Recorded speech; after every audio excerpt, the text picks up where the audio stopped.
Do you know what the difference is between sympathy and empathy? Stay tuned.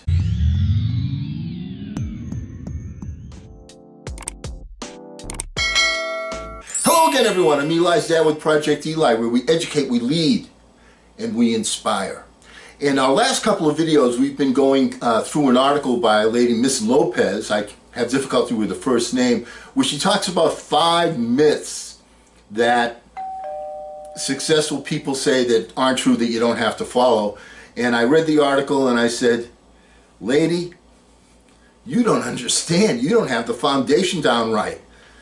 And my thought was that if she thinks that way, and she had an article published, that the general public also doesn't think that way.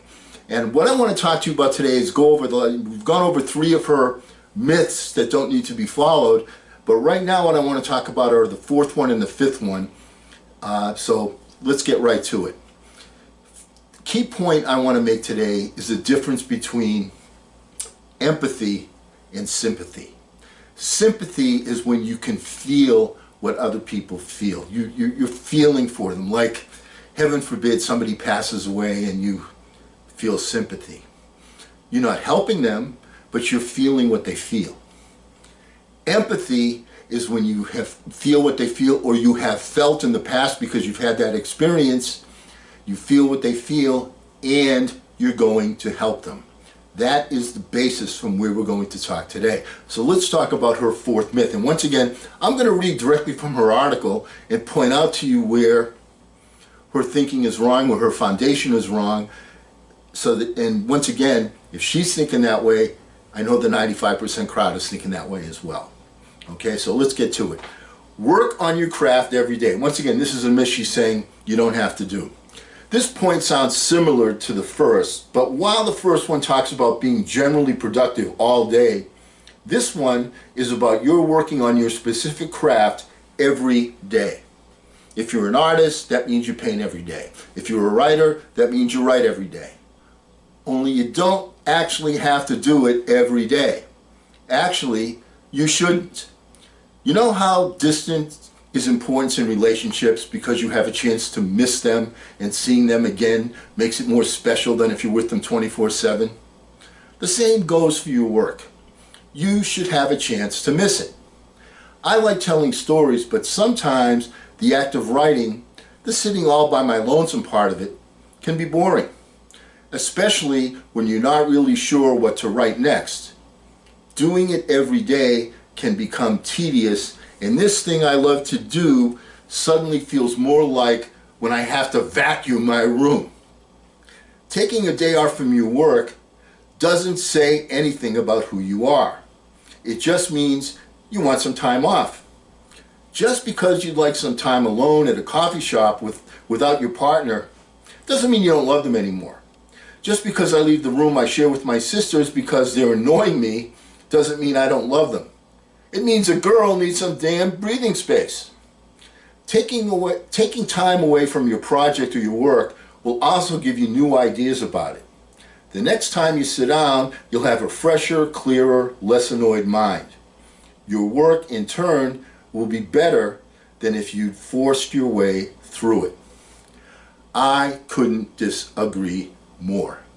One of the things that makes a person successful, that makes a person an expert, that makes a person stand out from the crowd, is when they have the discipline to perform their function every day and become more skilled and fine-tune it even more. Hello, McFly. I know you're not going to feel like doing the same thing every single day. You know, when I do research as an example for these videos, it's not something that some days I say, boy, I really don't feel like doing this today. But you know what I do? I roll up my sleeves and I get on my computer, and if I can't think of something on my own and expand on it, then I'll look in different places to see if I can't get an idea, spark something up here. That is what makes somebody excellent, is when you have the discipline day after day after day to perform your craft. You will get better at it. You will get more creative at it. This is, You think this is a myth. This is not a myth. Now, am I saying, hey, yo, don't ever take any time off, don't take any vacations?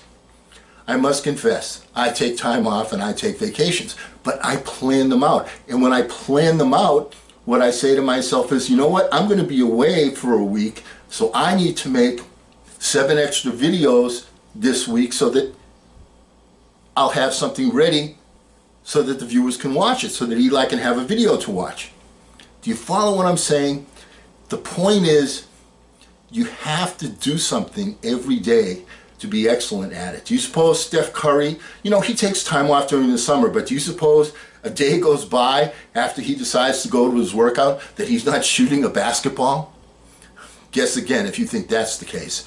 And guess again if you think that if he takes time off, what's going to happen is when he comes back, he's picking it up right where you left it off. That's not the case. When you're on a roll, you stay on a roll. And you don't always feel like doing it, but that's what separates the people that are the big achievers from the ones that aren't. So forget what she says about this myth. You have to have the discipline to persevere, to go on and continue and reach for the excellence. Last myth that I want to debunk, well, that she's debunking, but I'm saying is true. The 5th one, be positive all the time. I understand that it's important to have a positive attitude and find the good in the bad. But, I'm changing her language, darn, can't a girl feel something other than happiness without being told it's wrong? Having a good attitude, especially when it comes to our careers and jobs, can help us overcome obstacles. But telling us to only be positive all day, every day? I understand that advice is coming from a good place. But all it does is force us to push down all these other feelings like sadness and anger and pretend that they don't exist. People think anger and sadness are bad feelings, but they're beautiful in and of themselves. Anger can lead to change. It leads to doing something about the situation you're tired of. Feeling sad is vulnerable and strong. All types of incredible things arise from these feelings. Besides, when I have a good day for no reason, I can appreciate it so much more when I remember that just the day before was crappy. Suddenly, happiness isn't just happiness, it's everything. I refuse to be a robot. I refuse to pretend that I don't get sad and disappointed and discouraged. I refuse to pretend that I'm not human. I want to feel everything, even heartbreak. Ask my friend, John Hawkins said. It's better to be a human who feels and experiences both the highs and lows than it is to be some weird, mindless, productive robot. Feel everything, not just joy. Feeling discouraged might make you want to quit, but it's a chance to prove to yourself just how strong you are, that you will continue and fight. And who doesn't love proving themselves wrong? Okay, some of that's good, some of that's not so good. Here's the point. I think of myself as a very positive person. Do I have periods of time where I'm sad, where I'm disappointed, where I'm angry, where I'm frustrated? Heck yeah, I'm a human being just like everybody else. But when we're talking about positive attitude, what we're talking about is an outlook. From every negative, there's always a positive seed. The people in the 95% crowd say to themselves, from every negative outlook, there's a negative outlook. And the people in the 5% group say, this isn't something I really like, but there's going to be something positive that comes from this. What is it? What is it that I can find that's positive that comes from this particular scenario? Like, as an example, you're working someplace and you get let go for whatever reason. When you say to yourself, oh my goodness, now I gotta go and find another job. And there are people out there that, and I know that you know some of them, that say, You know what? The best thing that ever happened to me was when those people let me go and I had to go out and find a new job. I'm happier. I'm making more money. I see my future more brightly. Do you follow what I'm saying? You get stuck in a rut, and sometimes if you get forced to do something, it comes out better. Always remember that the key elixir to life is progress. Do you ever see somebody when they're going on a diet, it's like, oh, I lost 2 ounces today. And then they're excited and they're motivated to do more. Same thing works with you as an individual. That's why when you have your quiet thinking time every single day, you take a look, you see where you are, you see where you want to go, you challenge yourself to stretch yourself just a little bit beyond your reach. Now, it's a difficult thing, but it's something that's achievable. So with some significant laser focus and effort, you're able to achieve that. Excuse me.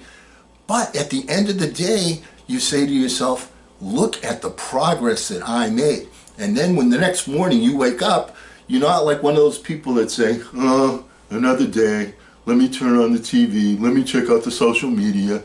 You're somebody that says, another day, what can I do today? And you stop, you have the discipline to have your quiet thinking time, to visualize the outcome that you're looking for so that you can achieve the success that you desire and deserve. Remember, life is something to be lived with intention. Life is something that doesn't happen to you. You make it happen.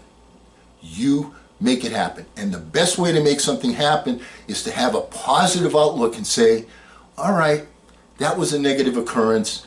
What positive seed can I derive from that? Or what positive steps can I take to overcome this particular challenge?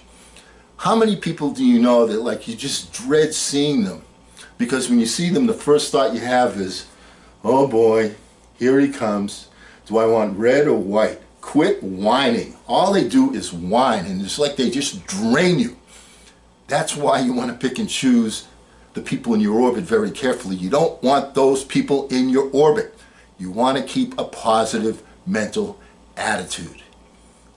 It doesn't mean you don't have negative scenarios, because what makes something positive, the only way you can decide if something positive is by experiencing something that's negative. They're polar opposites. Does that make sense? You're not a robot, but you strive to be a positive person and look for the bright spot, what it is, what positive thing you can take from every occurrence. Does that make sense? Once again, I want to thank Ms. Lopez for her article. It inspired me. When I looked at it, I was negative, but I said, how can I make a positive out of this negative? I know, by taking all of her points that she says are myths and showing where that is not the case. And remember, the number one thing that is not a myth, don't ration the passion, fashion the passion. I'm Eli's dad.